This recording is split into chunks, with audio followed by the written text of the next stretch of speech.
எல்லாரும் லைஃப்ல ஒரு டைம் ஆச்சும் ஏதாச்சும் ஒரு பாட்டை கேட்டு சை இதெல்லாம் ஒரு பாட்டாடா அப்படின்னு கழுவி ஊத்திட்டு கடந்து போயிருப்போம்.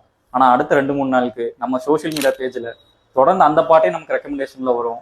நிறைய கிரியேட்டர்ஸும் அந்த பாட்டை யூஸ் பண்ணி டான்ஸ் ஆடி ரீல்ஸ் போட்டுருப்பாங்க. ஃபர்ஸ்ட் நமக்கு அந்த பாட்டு பிடிக்காம தான் இருக்கும். ஆனா தொடர்ந்து அந்த பாட்டே கேட்டு கேட்டு நம்மளே அறியாம நமக்கு அந்த பாட்டு பிடிக்க ஆரம்பிச்சிடும்.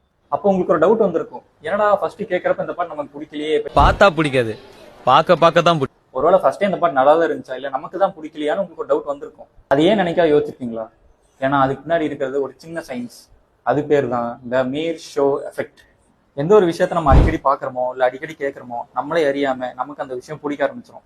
இந்த சின்ன சயின்ஸ் யூஸ் பண்ணி தான் பெரிய பெரிய பிராண்ட்ஸ் அவங்க ப்ராடக்ட்டை நம்ம கிட்ட சேல் பண்றாங்க. ஃபார் எக்ஸாம்பிள் இந்த மியூசிக் கம்பெனிஸ். இந்த மியூசிக் கம்பெனிஸ் எல்லாம் அவங்க பாட்டை ப்ரொடியூஸ் பண்ண உடனே இன்ஃபுளுசர்ஸ் கிட்ட கொடுத்து ப்ரமோஷன் பண்ண சொல்லுவாங்க. மீம் பேஜ் எல்லாம் இந்த பாட்டு யூஸ் பண்ணி எடிட்ஸ் எல்லாம் போட ஆரம்பிச்சிருப்பாங்க. ஸோ ஆட்டோமேட்டிக்காவே இந்த பாட்டு ட்ரெண்டிங்ல போக ஆரம்பிச்சிடும். ட்ரெண்டிங்ல போன உடனே மற்ற சின்ன சின்ன கிரியேட்டர்ஸ் எல்லாம் அவங்க வீடியோஸ்க்கு இந்த பாட்டை யூஸ் பண்ண ஆரம்பிச்சிருவாங்க. வீடியோ கடைசி வரைக்கும் பார்த்துட்டு அட ஆமாப்பா அப்படின்னு உங்களுக்கு தோணுச்சுன்னா இந்த வீடியோக்கு ஒரு லைக் பண்ணுங்க.